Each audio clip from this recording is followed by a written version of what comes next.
Elsbeth was gone again, and I was alone again. Over the past few years, her trips to see our daughter Sharon seemed to increase in frequency. Sharon and Elsbeth got along much better alone than Sharon and I did. I've never been able to figure out why. When Sharon was little, I treated her like a princess. In fact, I spoiled her to no end. I think that was my big mistake. I tried too hard. When she was about 16, our relationship went south and her relationship with her mother improved. Now they were together at every opportunity. I never realized what had happened or what I had done wrong. Although I grew up in Chesterton, I never liked the place, so I lived 600 miles away. My daughter, Sharon, and her family were still there. I only had bad memories of my old hometown. The time I spent in school was unforgettable. I wasn't studious enough to socialize with the nerds, I wasn't athletic enough to hang out with the jocks, and I wasn't pretty enough to hang out with the party people. I was one of the invisible kids. Elsbeth, of course, was one of the popular girls I couldn't relate to. I watched her from afar but never hoped to get close to her or any of the other girls in her group. She dated one of the athletes, Bobby Keisler, until he left town for college. At the same time, I went to the local community college, and that's where I met Elsbeth. Elsbeth was taking some sort of course in food management, and I was in a 2-year program to become an accountant. I won't bore you with the details, but a year later, when Elsbeth found out that Bobby was engaged to a girl from his college, we started dating. The next year, we were married. I was too naive to realize I was being used and too ecstatic about my good fortune. Guys like me never marry girls like Elsbeth. Shortly after we were married, my son Rob was born, and then my daughter Sharon. Speaking of Rob, he now lives in Colorado. My relationship with Rob was similar to the one I had with Sharon. I was always a good father and tried to be a friend, but things went south around the same time as with his sister. No matter what I did, it pissed them off, or at least turned them against me. Like I said, I didn't have a clue. We stayed in Chesterton until both kids graduated from high school. Rob left town right away. Sharon married her childhood sweetheart and stayed. A great job opportunity in Nashville presented itself to me, and I accepted in a heartbeat. Elsbeth came with me, but kicked and screamed the whole way. Elsbeth and I had been married for about 15 years when Bobby Keisler came back to town. He had married his college sweetheart and had come home to take over his father's business. Elsbeth was both glad and not glad to have him back. I think she was glad to have him back, but not glad to have his beautiful wife, and she was a beauty. After his return, the next 4 years were intense for me. The relationship between Elsbeth and I began to deteriorate, and about the same time the children began to drift away from me. One strange thing I remember was that Sharon seemed to grow closer to Elsbeth, while Rob grew distant from both of us. I was an accountant. I hated things that didn't add up. The next year, I was going to surprise Elsbeth with a trip to Italy for our 25th anniversary. The last 5 years in Nashville had been just awful. I thought she would enjoy living in such an interesting city. But all she wanted to do was go back and see Sharon. She never once mentioned going to Colorado to see Rob and his family. It gave the impression that she was spending more time with her daughter than her husband. The first thing she would do when she got home would be to start planning the next trip. The only good thing about Elsbeth's trips to Chesterton was that she never tried to talk me into going with her. I was perfectly fine with that. My parents had moved to Florida, and the only connection to Chesterton for me was the internet. Every day, I checked the website to see if anyone had died. I know it sounds a little ridiculous, but I took a strange pleasure in it. Friday morning, I got an unexpected phone call from Sharon. She rarely called me, especially when Elsbeth was with her. "Daddy, we have a little problem. Mom fell and broke her ankle." Oh, shit. How did that happen? Is she okay? "She's fine, Dad. She tripped over a dog last night and broke her ankle when she landed. You don't have to worry or rush over here or anything. Mom's staying with us until the doctor says she's okay to go. I'll drive her home and fly back." "Okay, if you say so. How long do you think it will take?" "Probably 2 or 3 weeks or so. She's sedated now, but I'll have her call you when the medication wears off." "Are you sure you don't need anything? How are you going to pay the doctor's bills?" "Our insurance will cover everything. It's okay. Don't worry." Sharon hung up the phone, and I sat in deep thought for another long time. Something was wrong, but I couldn't figure out what it was. I sat down in front of my computer with a cup of hot coffee and started looking through the obituaries. All of the deceased, as usual, were strangers. For some reason, instead of closing the obituary page, I went to the local news. Funny how your life can change from one keystroke. The headline read, "Local resident killed in house fire." The story turned out to be even more interesting. Robert Keisler died in an early morning fire that turned out to have been started by a malfunctioning heater. Mr. Keisler died in his bedroom from carbon monoxide caused by the fire. Another resident of the home suffered a fractured ankle after jumping from the second-floor roof. The victim was transported to community hospital by the Keystone Rescue Squad.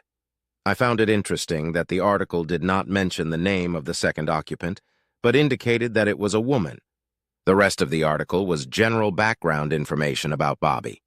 True, it did mention that his wife, Audrey, died of ovarian cancer about 4 years ago. It took less than a minute to get the phone number for the Keystone Rescue Squad. "Hello, this is James Pearson. I understand my wife was hurt last night and you guys helped her out. I'd like to know how much we owe you and how I can pay for the services." That was a strong possibility. Hell, I might even have been wrong, but what did I have to lose?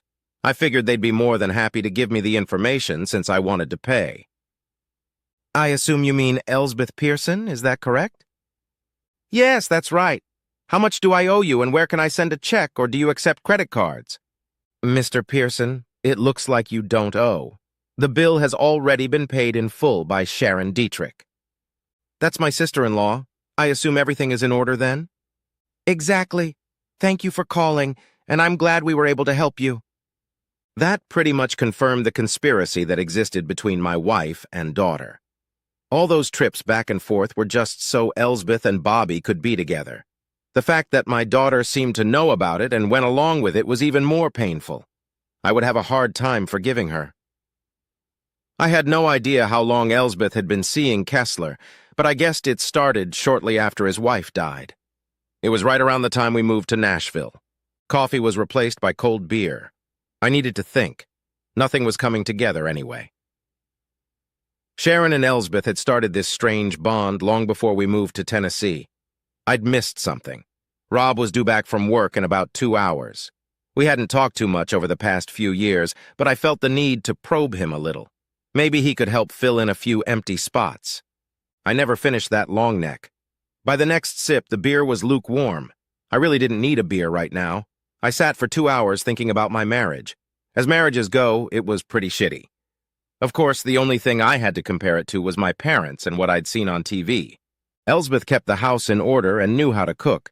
She never turned me down sex, but for the last few years I wasn't interested. It wasn't about the physical component, but the personal relationship that had to go along with it. I still wanted and needed sex, but I was no longer attracted to Elsbeth. We never seemed to connect with each other, and now I realize why.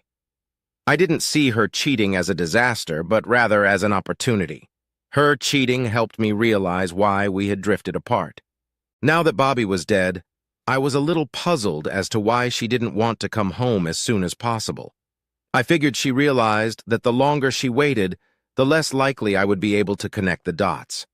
The longer she hides from me that she broke her ankle at the same time Bobby died, the better chance she has of hiding it. It was time to call Colorado. "Rob, it's Dad. Listen, I'm sorry to bother you, but I was hoping you could help me with a few questions." "Sure, Dad. What do you need to know?" There was no enthusiasm in his voice. "Rob, a few years ago when you and Sharon were younger, we seemed to get along a lot better. But all of a sudden things went south. I've never been able to figure out what happened that made you two change. Is there anything you can share with me? I'd really like to know." A sigh was heard on the other end. "I don't know, Dad. I guess we've just grown distant from each other. Sharon and I are going through those rambunctious years, you know." I realized that this phone conversation was going to be a waste, so I decided it was best to end it and start looking elsewhere for answers. "Okay, Rob. If that's all you've got, I'll leave it at that. I just found out that your mother has been cheating on me and has been for several years now. I was just wondering if it had anything to do with family difficulties." "I don't understand." It's not complicated, Rob. Infidelity, adultery, breaking marital vows, it shouldn't be too difficult to understand. No, not that, Dad. You said you just found out. What does that mean? It's pretty simple, too. I just discovered this morning that your mother has been having sex with an ex-boyfriend for years. Oh, shit, that little bitch. She set me up. Care to explain? It happened years ago when we were still in high school. Sharon and I came home early one day and caught Mom having sex with a guy in your bedroom. I jumped out of the house, but Mom stopped Sharon and talked to her. Later, I told Sharon that we should tell you as soon as you got home, and she said we couldn't. Why did she do that? Sharon told me that Mom told her that you were no longer able to do your conjugal duties in the bedroom, so you arranged for her to meet with that guy to do the job for you.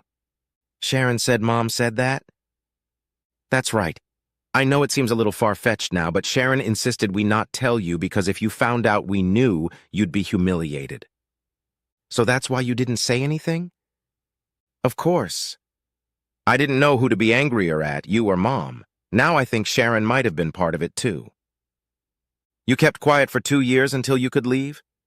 Yeah, sounds pretty stupid when I think about it. Hey, if you want to see stupid, look at me. It must have been almost 10 years before I found out. I'm the stupid one. Dad, how did you find out about it?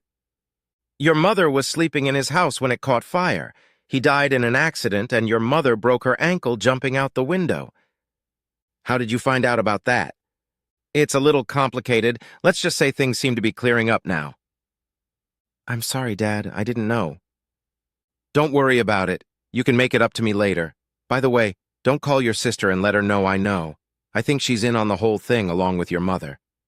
I'm sure she does. Let me know what I can do to help. I owe you a great debt of gratitude. I wasn't going to confront my wife about any of this. I did what I had to do and moved on with my life. One thing I realized very quickly. There would be no divorce. I absolutely refused to give her half of everything just because the state told me to. There was no benefit in divorce, especially if I lived abroad. I decided it was best not to disturb Elsbeth during her period of mourning. She had lost her lover. It would be insensitive of me to intrude on her emotions at this time. I chuckled slightly to myself upon hearing these thoughts. I did, however, take the time to get my finances in order. It took less than a week to get everything in order. The only one that might have stuck was the bank that held the mortgage on the house.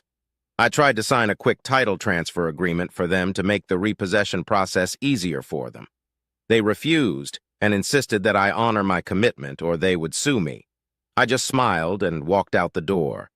The realization that my credit history would be ruined didn't bother me in the slightest. In fact, I found it mildly amusing. It's amazing how much money you can raise if you put in the effort. I had over $480,000 to take with me. Within a week, I hadn't heard from Sharon and Elsbeth. I realized that their deliberate effort to avoid me had strengthened my resolve. I had a passport and enough money to live comfortably for at least 20 years. After that, I would have to rely on the Social Security benefits to which I would still be entitled or the generosity of rich women. Of course, the second part of this theory was just wishful thinking. I had no trouble finding a small apartment in Cagliari, Sardinia. It wasn't that close to the city center, but that didn't matter to me. There were plenty of small stores and restaurants within walking distance. I didn't speak Italian, but I didn't seem to have any trouble communicating. I was sure it would get easier as time went on. I had no idea what made me choose Sardinia, but I was glad I had made the choice. After opening a bank account, I applied for a residency permit and then bought a mailbox from a store nearby. Unfortunately, I felt the need to have a few ties to the States. The biggest obligation that still rested on my shoulders was last year's income tax. I could not jeopardize my pending Social Security with unpaid taxes. That one prick of conscience and insecurity threatened to cause me problems down the road. For about 6 months, things went well. I was able to gather all the necessary tax information and file on time. I was relieved that the IRS cashed my check made out to an Italian bank. Life was good. All the vendors and waiters knew my name and my preferences. I had acquired a small laptop computer and enjoyed using the free local Wi-Fi. I learned to play dominoes and bocce. I no longer had a need for a rented mailbox, but I didn't give it up. I decided I would just wait until the end of the year and let the lease expire. It was right next to the apartment, so checking it once a week or so was no problem. It was a bright spring day and the piazza was crowded. I walked into the post office to do my weekly check when I heard her. "Hello, James. You're hard to find." Elsbeth looked good, but a little older and a little tired. I smiled at my wife. I didn't want to be rude, but I also didn't want her to think I was happy to see her. This was a difficult situation that I hadn't anticipated or planned for. "You're looking well. I see your ankle is healed." It was corny, and I know it sounded unnatural and insincere. As we left the store, I looked back across the piazza and saw Sharon about 100 yards away on the other side of the square. She was wearing a swooping hat and sunglasses, like a ridiculous cliché from 60s movies. A few feet away from her was a small cafe. We took a table in the warm sunshine near the front door. "Would you like coffee? With cream and no sugar, right?" Elsbeth smiled at me and nodded, sitting down. She seemed relieved to get a response from me at all. I don't know what she was expecting. I walked into the store to place my order, but instead headed straight for the back door. By this time, the owner and I were on pretty good terms, and he seemed to notice that something was going on. I smiled and pointed to the table near the entrance where Elsbeth was sitting. He looked over, smiled back, and nodded as I disappeared out the door. A few minutes later, I was standing on the second-floor balcony of one of my favorite restaurants, discreetly looking around the square. No one would have noticed me if they hadn't been looking up. She waited long and patiently, but finally got up and went inside. I couldn't tell for sure, but I think she cried when she came back out. Sharon rushed over to her, and a small, emotional conversation took place between them. I waited a few more minutes and went back to the apartment. They knew about the mail delivery, but there was no way they could know where I lived. For the next 3 days, I watched them return to the piazza. Twice a day, they would sit and wait, and then it stopped. I was relieved that I had avoided a confrontation, but worried about the future. I think some would have considered me a coward, since I didn't want to talk to her. But I didn't see it that way. Besides money, there were 2 things she might want. I was determined to give her neither, and I was well aware that there would be no financial arrangement. I am now in Bastia, Corsica. Although it is a French city, the neighborhood where I live is mostly Italian. I liked it in Sardinia, but now I don't feel comfortable there. I am pleased with myself because I have changed my lifestyle so that my money is enough for a long time. I find new interests every day, and some of the local ladies are starting to become friends with me. Yes, I am still married, but I have decided that I have a few more years of free time ahead of me. I'm getting old, but I'm not dead. Rob knows where I am. He and his family are planning a vacation to the Mediterranean next summer, and I'm looking forward to it. Epilogue. Rob and his family spent Christmas with Elsbeth at Sharon's house. Things escalated to a head when Rob told his sister about the deception. Sharon's husband, Mark, listened to the argument with interest, and 6 months later divorced my daughter. I wonder why. Elsbeth never filed for divorce. I guess she's waiting for me to come back. Rob was more than happy to tell me about his visit.